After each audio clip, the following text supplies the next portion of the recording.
समय शोक मनाती हैं, अपने पिता के घर जाती हैं। उनके पिता कौन हैं? मगधराज जरासंध, जो पृथ्वी के उस समय सबसे बलवान राजा, 20-20 हजार राजाओं को हरा के उनकी संपत्ति अपने में मिला लिया था और उनकी सैनिक भी मिला लिया। राजाओं को अपने जेल में बंदी बना के रखा। जाकर के कन्याओं ने अपना दुख बताया, हम लोग विधवा हो गए। इतना क्रोध में आए जरासंध, मैं पूरी मथुरा नगरी को नष्ट कर दूंगा। यही सब छौड़ी सेना लेकर के आकर के पूरी मथुरा नगरी को घेर लिया। अब मेरे बंधुओं, मथुरा की प्रजा कराह गई। हमारा रक्षा कौन करेगा? हमारा राजा वृद्ध है।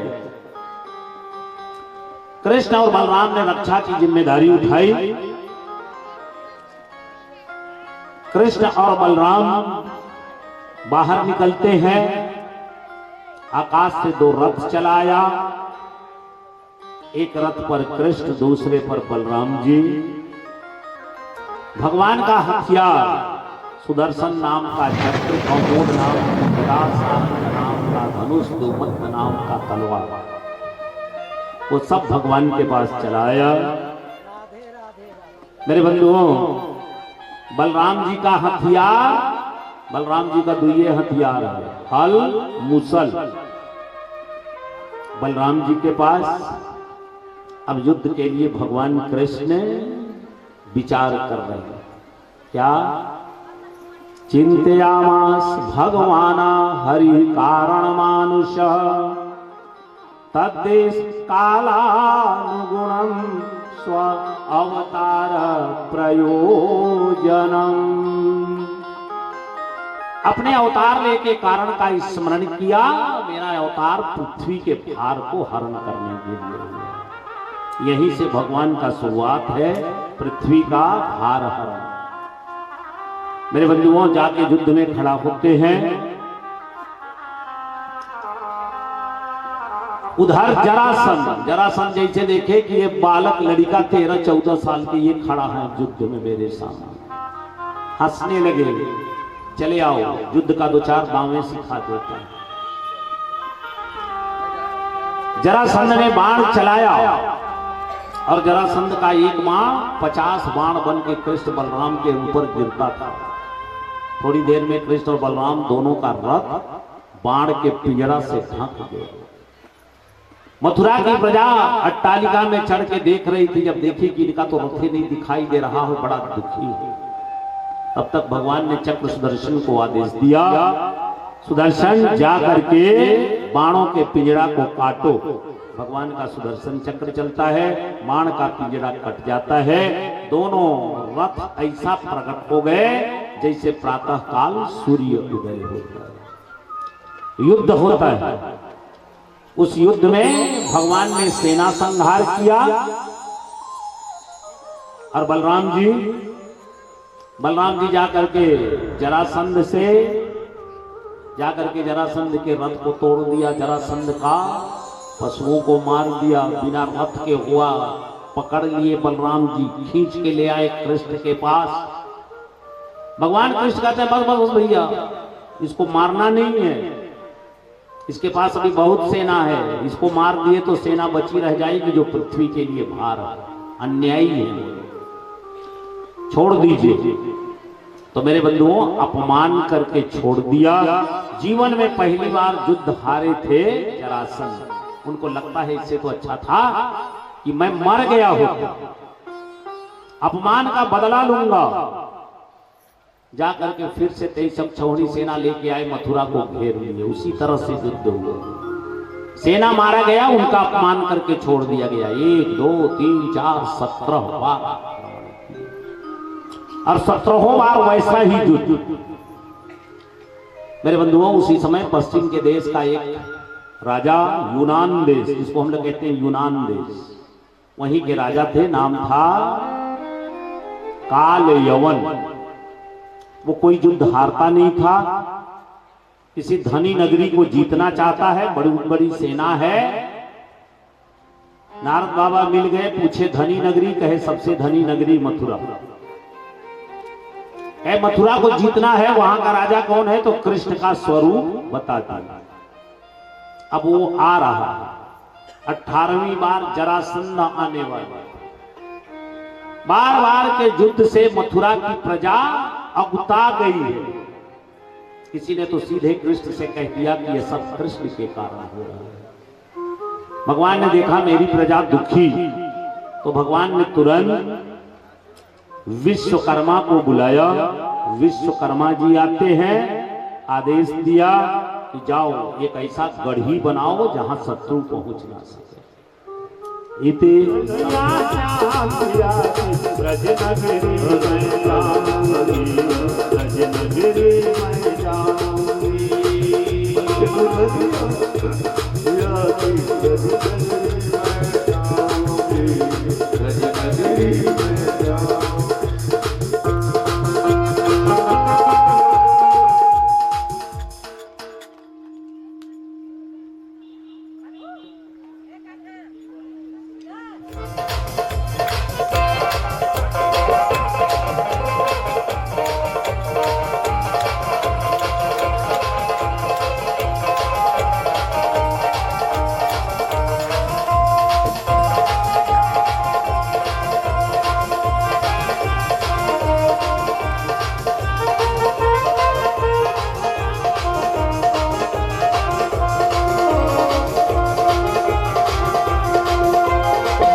बन के दुल्हनिया साधु बरस मिला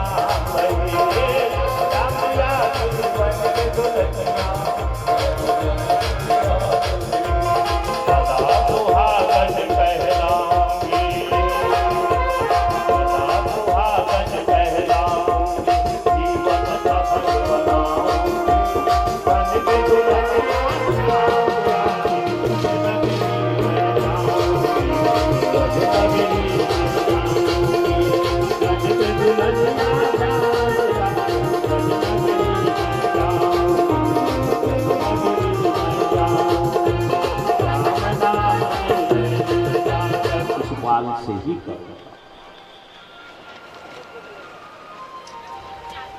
राजा वापस चले आए अपनी रानी के पास और आकर के कहते हैं कि तेरे बेटा ने तो विवाह तय कर दिया।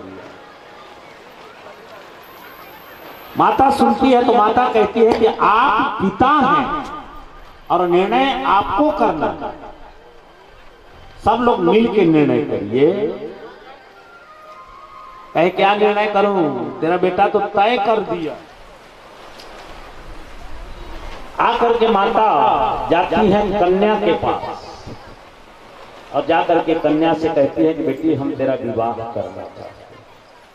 तो कन्या ने सीधे कहा कि मैया मुझको विवाह करना ही नहीं।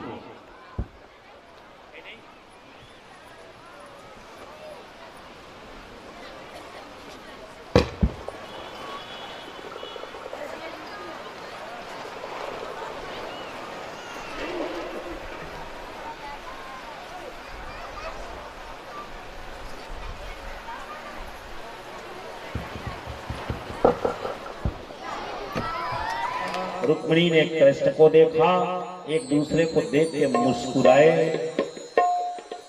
अब रथ खड़ी होती है,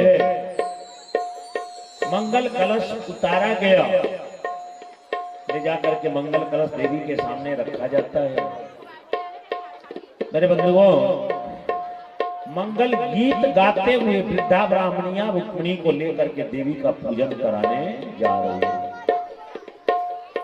आज रुक्मिणी देवी के सामने अपने आंचल फैला देती है। ऐ मैया,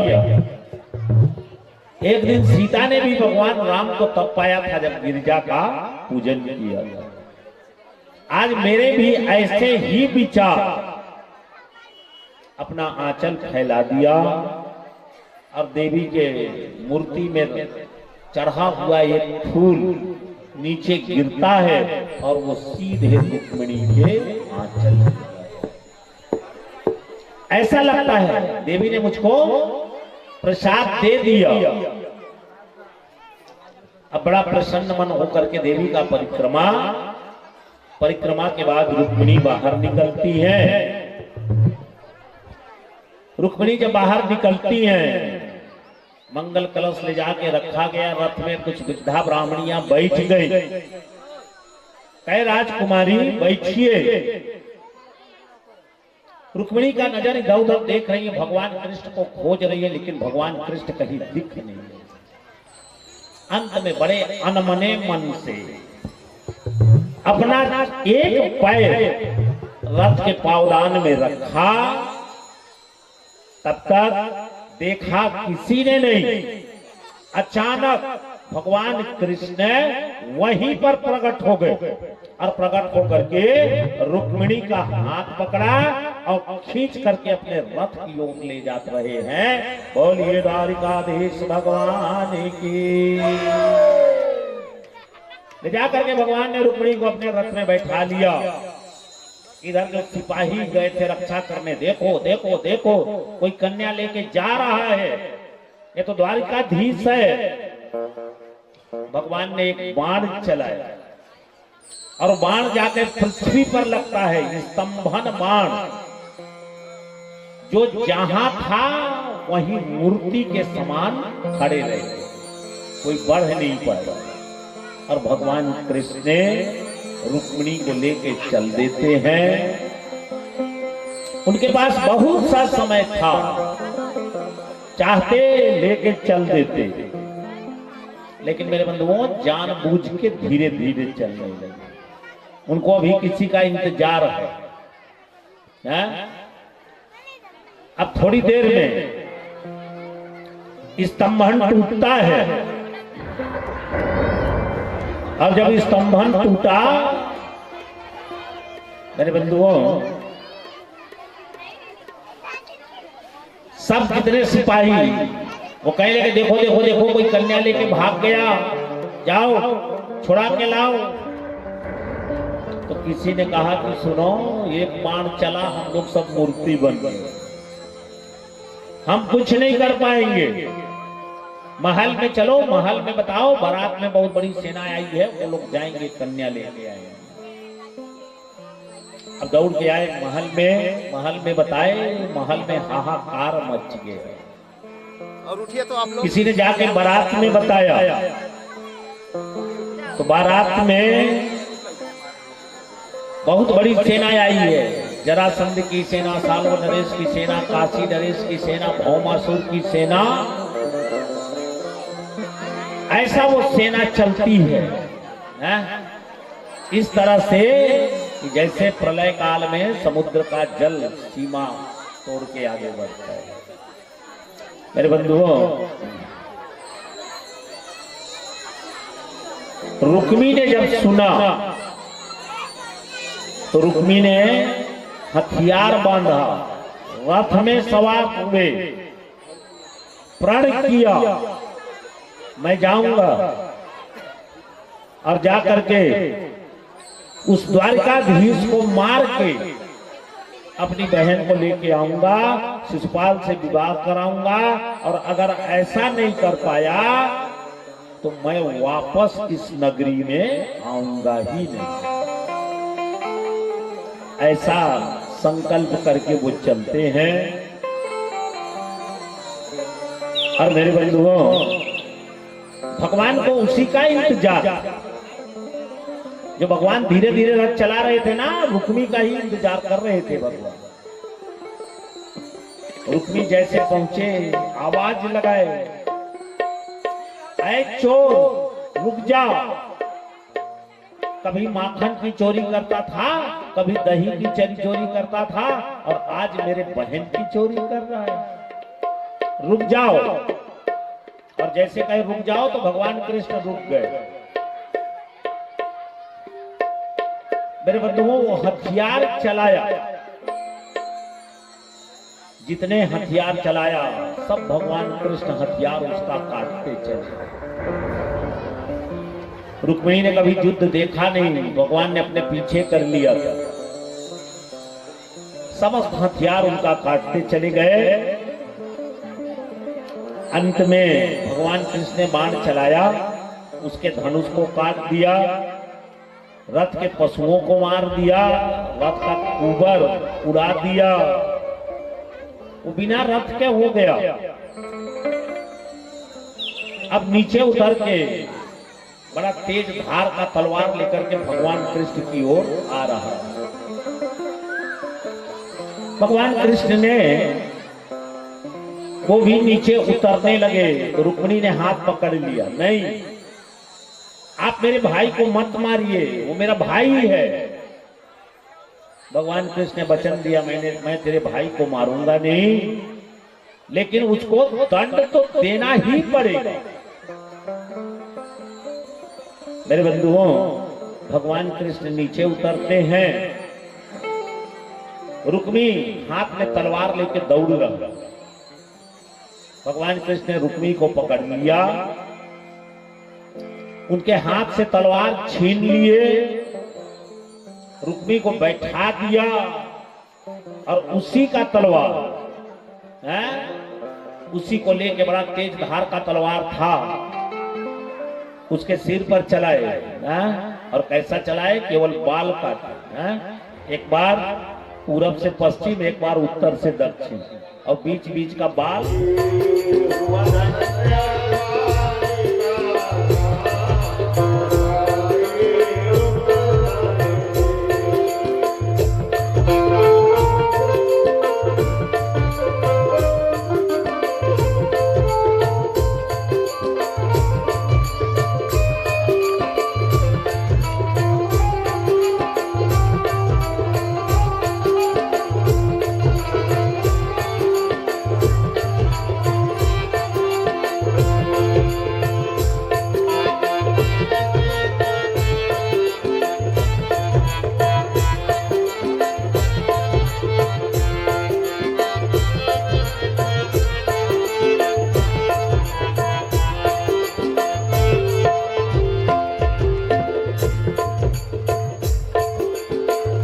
अब तक तो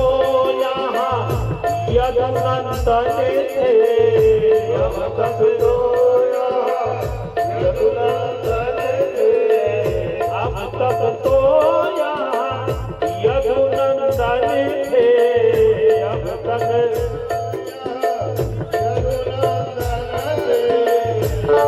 अब आई है लक्ष्मी माँ बधाए रुक मेरी।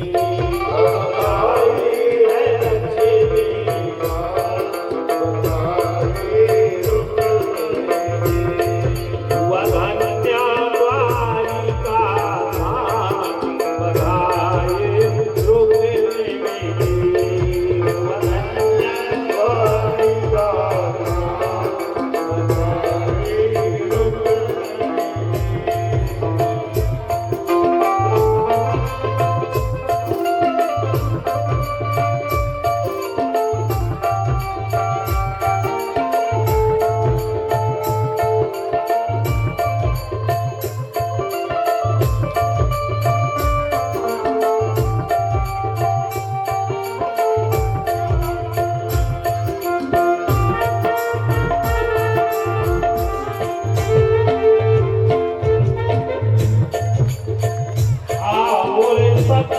राइलो ने उतारो आओ सखी आओ सखी राइलो ने उतारो आओ सखी आज दुल्हन बनी है लक्ष्मी माँ बधाई रुक मेरी।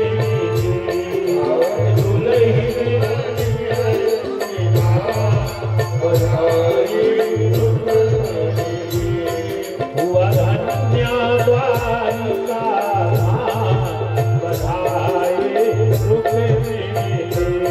हुआ धन्य द्वारिका बधाए रुक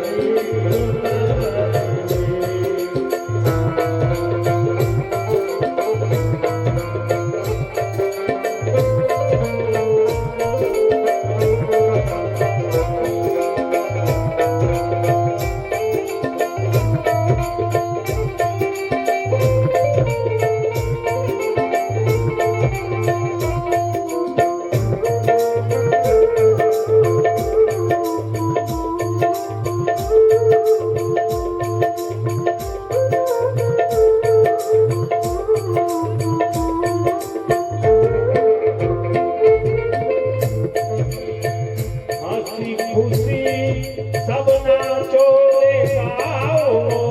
हंसी खुशी सब नाचो रे गाओ।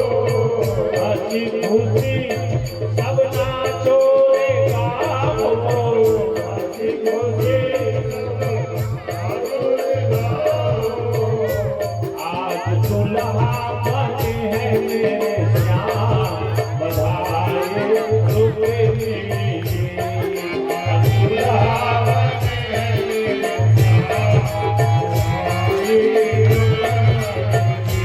हुआ धन्य द्वारिका बधाए रुक मेरी।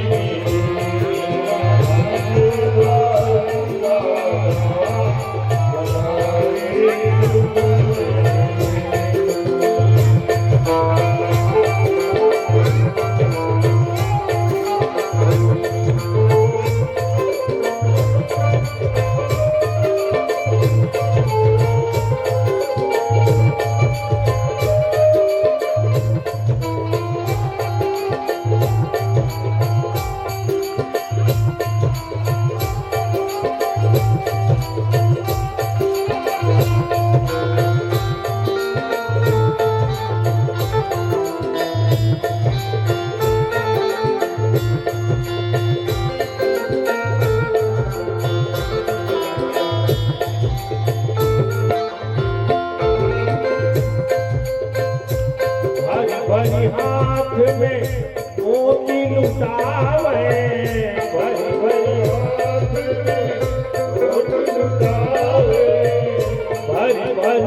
नौकरानी है, कामदेव की पत्नी रति वही मायावती के रूप में बालक का पालन पोषण करती है और बाद में वही बालक शंबर को मार करके वापस आते हैं भगवान कृष्ण के प्रथम पुत्र प्रद्युम्न।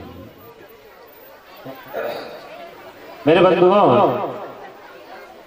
अब द्वारिका में एक बड़े धनी व्यापारी, उनका नाम था सत्राजित। ये सत्राजित सूर्य भगवान के उपासक हैं। एक बार समुद्र के किनारे गए और समुद्र किनारे जाकर के सूर्य भगवान का उपासना किया। सूर्य भगवान चले आए, लेकिन सत्राजित के नेत्रों में इतनी शक्ति नहीं जो सूर्य को देख सके। तो सूर्य भगवान ने उनके गले में एक मणि की माला डाल दिया। मणि की माला जब गले में पड़ता है तो आज वो देखने लगे, सूर्य भगवान को देखने लगे, नेत्र में इतनी शक्ति आई। आदरणीय मेरे बंधुओं, अब थोड़ी देर तक दोनों में बातचीत मित्रता स्थापित हो गया। जब सूर्य भगवान जाने लगे तो उस समय सत्राजित ने कहा कि आप ये मणि की माला मुझको दे दीजिए। वो मणि की माला दे दिया गया, सत्राजित को मिल गई। सत्राजित अपने गले में मणि की माला धारण करके जब द्वारिका आ रहे हैं, सबको ऐसा लगता है कि जैसे साक्षात सूर्य चले आ रहे हैं, ऐसा वो चमक रहा है। किसी ने जाके कृष्ण से कहा, लगता है कि आपसे मिलने के लिए सूर्य आ रहा है। भगवान कृष्ण भी झांक के देखे। भगवान कृष्ण का नहीं, ये सूर्य नहीं, ये सत्राजित मणि की माला पाके आ रहा है। अब जब वो द्वारिका चले आए, सब लोगों ने पूछा ये कैसी माला? वो बताए सूर्य ने मुझको दिया है और नाम है इसका स्यमंतक मणि। गुण बताए उसका क्या?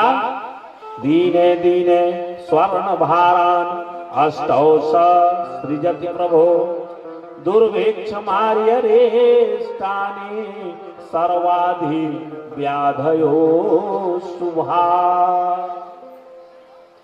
ये माला रोज दिन इसमें 8 भार सोना निकलता है ना, 8 भार। पहले जमाने में जिस समय अद्धा धेला पौआ ऐसा नाम चलता था ना, उस जमाने में ऐसा मानते थे कि 40 तोला का एक भार ना? तो 8 भार कितना हो गया? 8 चौके 32, 320 तोला सोना रोज उसमें से निकलता था। और फिर दुर्भिक्ष मार्य रिष्टानि